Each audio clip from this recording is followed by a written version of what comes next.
따라해 보실까요? 샤나 토바, 샤나 메투카. 네, 샤나 토바라는 것은 좋은 해가 되시길 바랍니다. 좋은 한 해가 되시길 바랍니다. 라는 말이고요. 샤나 메투카는 달콤한 한 해가 되시길 바랍니다. 유대인들은 새해가 되면 이 사과에다가 꿀을 찍어 먹는 그런 풍습이 있다고 해요. 그래서 달콤한 한 해가 되셨으면 좋겠습니다. 라는 그런 바람으로 인사를 한다고 합니다. 우리 옆에 분들 한번 인사 한번 해보실까요? 좋은 한 해가 되십시오. 달콤한 한 해 되십시오. 한번 인사 나누시죠. 네, 2026년도 좋은 한 해, 달콤한 한 해 되시기를 간절히 바랍니다. 2020년도 새해가 밝았습니다. 새해 우리 교회의 표어는 마른 지팡이에 꽃을 피우시는 하나님이라는 표어입니다. 이 표어는 보통 제가 이제 가을에 기도원에 들어가서 기도하면서 정하는데 작년엔 굉장히 특이했습니다. 제가 새벽마다 이제 기도하는데 하나님이 어떤 어렴풋이 이게 지팡이 같은 거를 보여주셨어요. 그래서 갑자기 지팡이를 보여주시지 그랬는데 1년 동안 계속 새벽마다 눈을 감으면요 아론의 지팡이가 보였습니다. 그러더니 조금 지나니까 싹이 나고 그 다음 조금 지나니까 꽃이 피고 또 그 다음 지나니까 열매가 맺히는 그런 형상을 보여주셨어요. 처음에는 그냥 그러려니 했었는데 그게 한 1년 정도 계속 되니까 다음의 표는 바로 이거구나 라는 확신이 들었어요. 그래서 기도원에 들어가서 그걸 좀 다듬었긴 했는데 1년 동안 기도하면서 이 표를 받았습니다. 굉장히 좋죠, 여러분? 네, 정말 죽은 것 같고 마른 생명이 없는 이 지팡이에 꽃을 피우시는 그런 하나님의 역사를 기대하는 새해가 됐으면 좋겠습니다. 아론의 지팡이를 표현한 여러 가지 그림들이 있는데 먼저 조금 살펴보고 가려고 합니다. 불을 좀 꺼주시고요.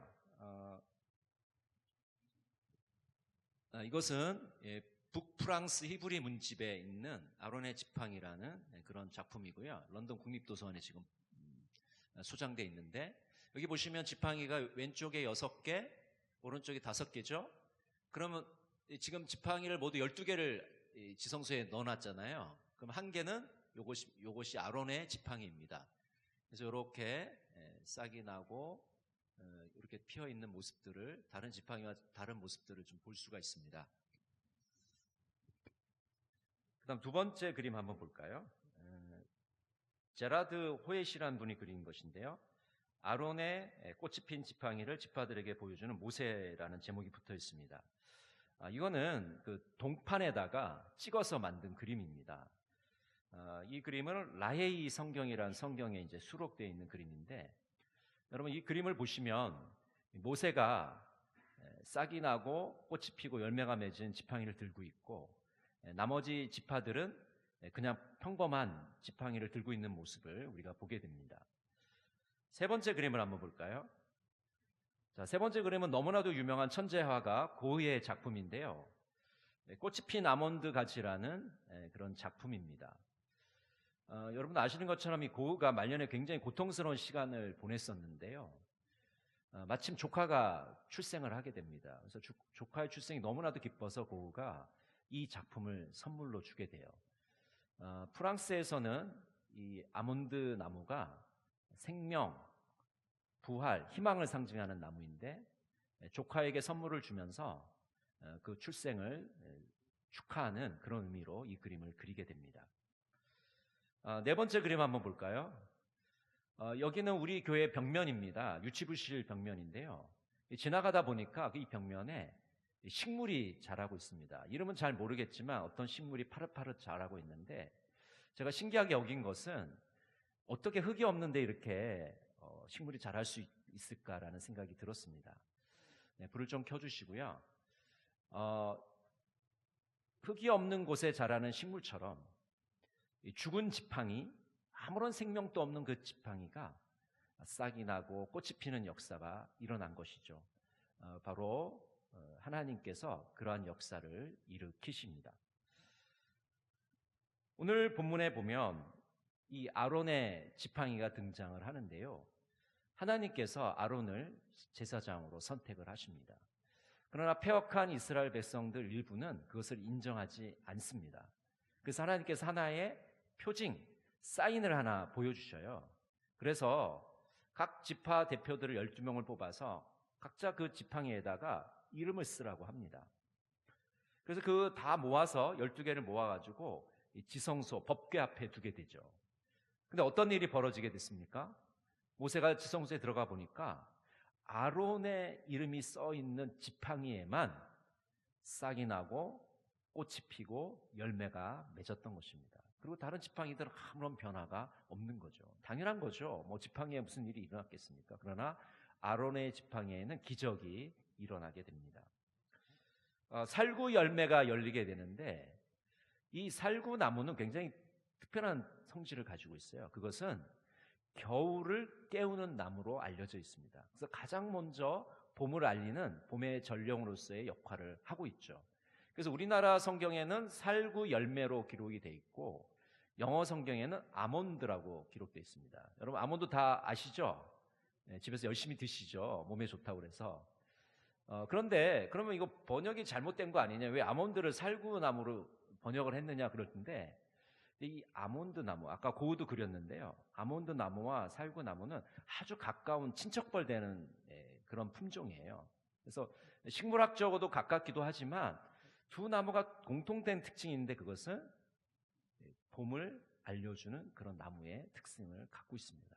그래서 우리나라에서는 우리와 친근한 살구나무로 번역을 한 것이고 영어권에서는 아몬드 나무라고 번역을 한 겁니다. 그러나 두 나무 다 아주 가까운 사이고 이 겨울을 깨우는, 봄을 알려주는 그런 나무로서 지금 기록이 되어 있는 것입니다. 하나님께서 왜 아론의 지팡이에 싹이 나게 하셨을까요? 그것은 하나님께서 생명을 주시는 분이라는 것을 알려주기 위해서입니다. 여러분 죽은 지팡이에, 마른 지팡이에 생명이 있을까요? 없습니다. 죽은 겁니다. 잘린 나무이기 때문에 아무런 생명이 없어요.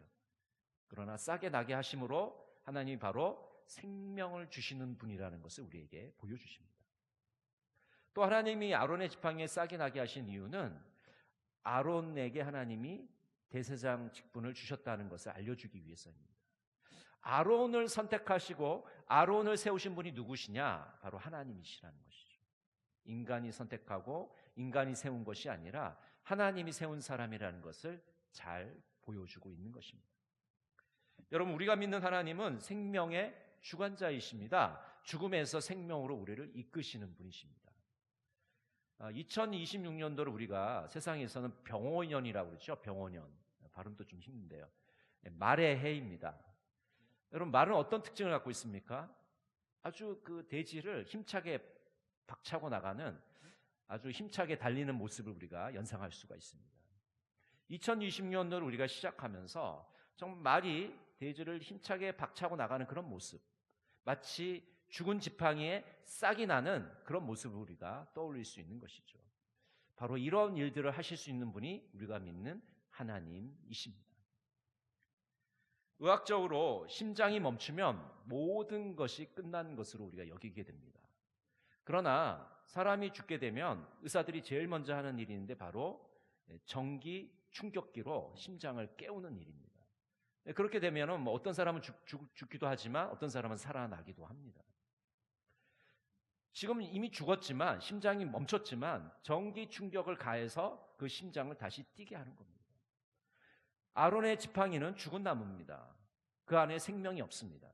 그러나 하나님께서 개입하시고 그 안에 생명을 넣어주셨기 때문에 싹이 나고 꽃이 피고 열매가 맺힐 수 있는 것입니다. 바로 우리가 믿는 하나님이 불가능을 가능으로 만드시는 하나님이시기 때문입니다. 여러분 출애굽 시에 이스라엘 백성들을 한번 생각해 보십시오. 그들이 이제 홍해 앞에 도달했습니다. 앞에는 홍해가 가로막고 있고 뒤에는 애굽의 군대가 추격하고 있습니다. 1%도 이스라엘 백성이 살 수 있는 방법이 없는 불가능한 상태입니다. 근데 하나님께서 어떻게 하셨습니까? 바다를 가르셔서 그 바다를 육지처럼 건너가게 하셨습니다. 불가능을 가능으로 만드셨던 것입니다. 하나님의 기적이 일어나게 된 것이죠. 이처럼 우리가 믿는 하나님은 죽음을 생명으로 바꾸시는 분입니다. 불가능을 가능으로 바꾸시는 분입니다.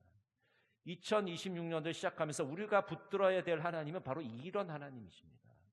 죽음을 생명으로 이끄시는 분, 불가능을 가능으로 만드시는 분, 그분을 우리가 믿고 의지하며 이 2026년을 살아나가야 합니다.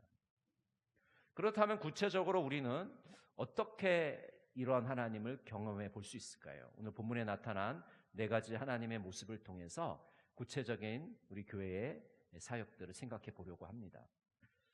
민수기 17장 8절 우리 같이 한번 읽어볼까요? 이튿날이 되어 모세가 증거의 장막 안으로 들어갔다. 레위 집안 아론의 지팡이에는 움이 돋았을 뿐 아니라 싹이 나고 꽃이 피고 감복숭아 열매까지 맺은 것이 아닌가.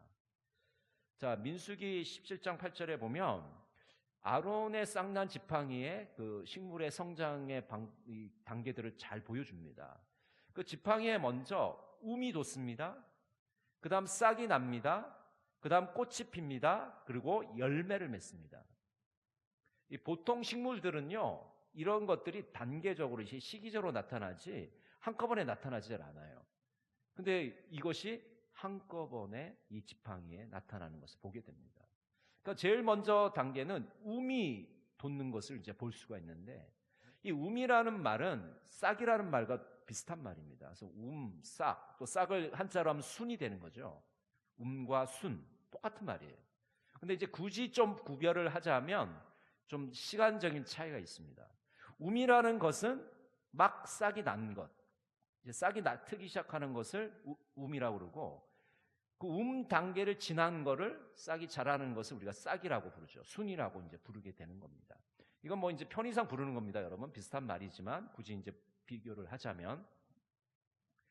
자, 그래서 하나님이 움을 먼저 돕게 하시는데 1월부터 3월이 바로 생명을 소망하는 그런 달이 되어야 합니다. 하나님께서 다시 하나님의 일을 시작하는 그런 시기가 되어야 하는 것이죠. 그래서 오늘 이 예배 시간에 비전 선포식을 할 겁니다. 그리고 내일부터 특별 새벽 기도회가 시작될 겁니다. 기도와 말씀의 회복을 통해서 이 하나님의 생명이 움을 트는 것을 우리가 경험하기 위해서입니다.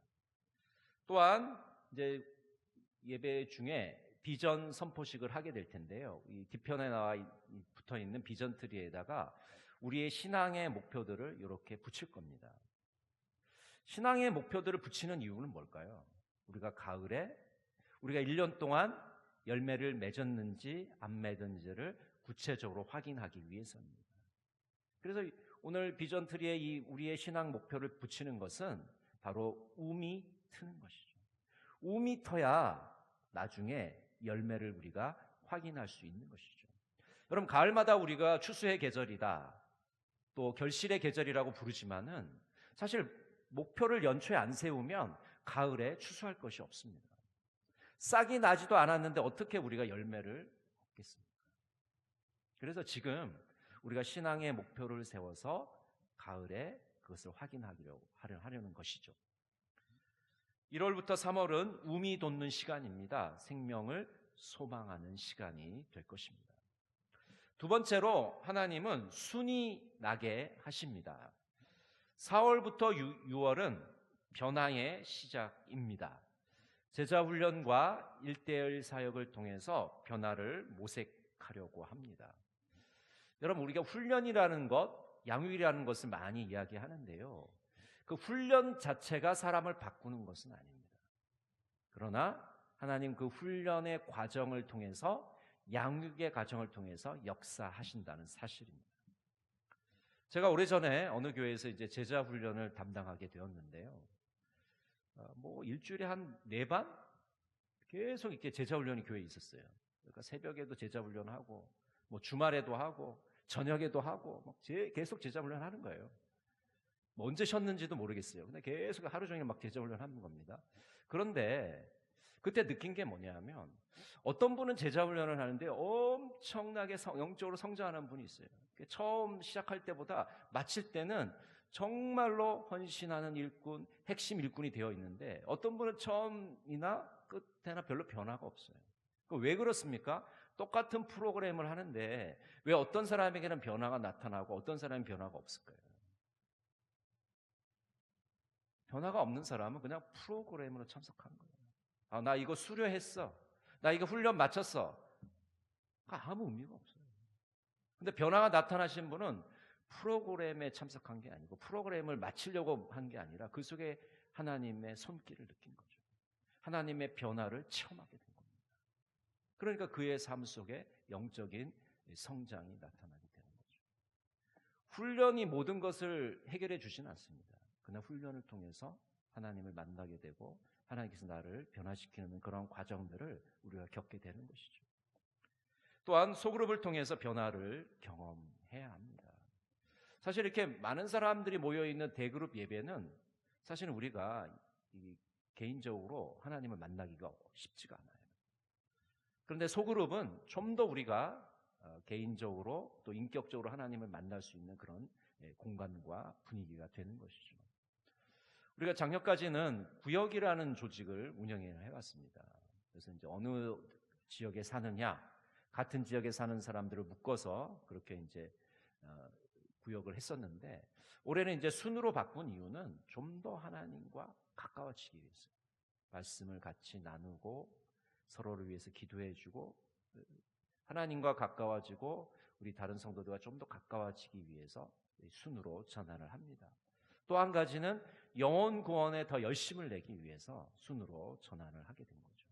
아까 말씀드린 것처럼 이 싹이라는 말은 한자어로 순이에요. 그러니까 싹은 성장을 해야 됩니다. 그래서 꽃도 피고 열매도 맺어야 돼요. 그러니까 성장하지 않으면 우리가 죽어버릴 수밖에 없는 것이죠.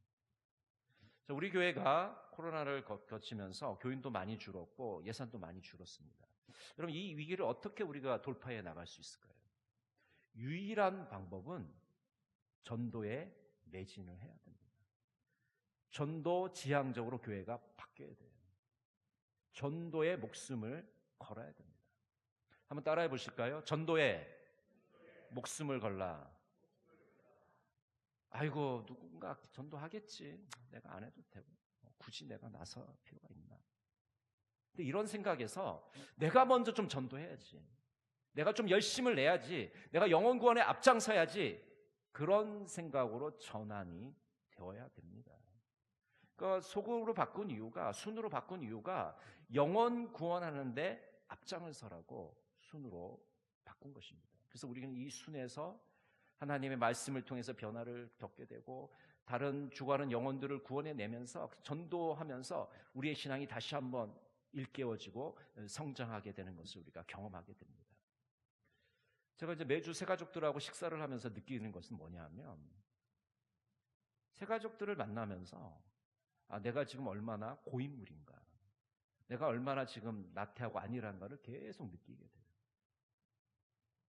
여러분, 새로운 사람들을 통해서, 새롭게 전도되는 사람을 통해서 이 고인물이 흘러가야 됩니다. 그렇지 않으면 계속 고여 있어요. 고여 있으면 악취가 납니다. 그래서 전도하는 것은 나의 영혼 성장을 위해서도 전도를 반드시 해야 되고, 그 죽어가는 영혼들을 구원함으로 그분도 살리고 나도 살게 되는 그런 놀라운 효과를 얻게 되는 것입니다. 그래서 4월부터 6월은 이 변화를 경험하는, 싹이 나는 그런 시기인 것이죠. 자, 세 번째로 하나님은 꽃을 피게 하십니다. 7월부터 9월은 아름다운 회복이 일어나는 시기입니다. 그래서 이 시기에는 교육부서에서는 성경학교와 수련회를 통해서 우리의 학생들이 하나님을 만나고 변화를 경험하게 되는 것이죠. 또 예배의 회복이 일어나야 됩니다. 여러분, 예배는 너무나도 중요한데요. 우리가 예배를 드리는 목적은 그 순서에 따라서 예배를 드리고 나 오늘 예배 드렸으니까 나 천국 갈 수 있어, 그런 마음의 위안을 얻기 위해서 예배 드리는 건 아닙니다. 이 예배를 드리는 이유는 이 예배 가운데 하나님을 만나기 위해서입니다. 우리를 1대1로 만나주시고 인격적으로 우리를 터치하시는 그 하나님을 만나기 위해서 예배를 드리는 거거든요. 그래서 예배 시간에 하나님의 임재를 우리가 경험해야 됩니다. 하나님이 지금 내 옆에 계시구나. 주님이 지금 내 옆에 계시는구나, 나와 함께 하시는구나, 그런 은혜를 우리가 받아 누려야 되는 것입니다. 그래서 우리의 그 매일 삶 속에서 예배를 통해서 하나님께 우리의 간증을 드려야 되는 것이죠. 주님이 나를 만지심으로 내 삶의 변화가 일어났습니다. 주님을 만남으로 제 삶에 이런 변화가 일어났습니다를 이 주일 예배 시간에 다 보고를 하나님께 드려야 돼요. 그런 간증이 매주 쌓이면서 우리가 영적으로 힘을 얻게 되고 강력한 그리스도인이 될 수가 있는 것입니다. 또한 관계의 회복이 일어나야 됩니다. 예배도 회복이 되고 우리 성도들 간의 관계도 회복이 되어야 됩니다. 하나님께서는요, 우리의 믿음이 더해지면 더해질수록, 우리의 신앙의 연륜이 쌓이면 쌓일수록 더 사랑하는 사람이 늘어나기를 원하십니다. 제가 그동안 많은 교회에서 사역을 하면서 느낀 것인데, 이상하게도 시간이 지날수록 불편한 관계가 더 늘어나요. 왜 그렇습니까? 더 사랑하는 사람이 많아져야 되는데 불편한 관계가 더 많아져요. 그래서 저 사람이 일로 오면 이렇게 피하고 저로 오면 이렇게 피하고. 여러분, 교회에 오면 반갑고 보고 싶고 뭐 먹을 거 사주고 싶고 차 사주고 싶고 그래야 되는 거 아닙니까? 근데 그 사람 피하고 싶어요. 뭔가 병든 겁니다. 잘못된 거예요. 신앙생활 잘못하고 있는 겁니다. 우리의 믿음이 더할수록, 우리의 신앙의 연수가 더할수록 더 많이 사랑하고 더 아껴주고 더 세워주는 이런 관계의 회복이 일어나기를 간절히 바랍니다. 그래서 이 7, 8, 9, 이 3월 달은 세 개의 달은 바로 이런 관계의 회복, 예배의 회복이 일어나는 그런 시간들이 되어야 합니다.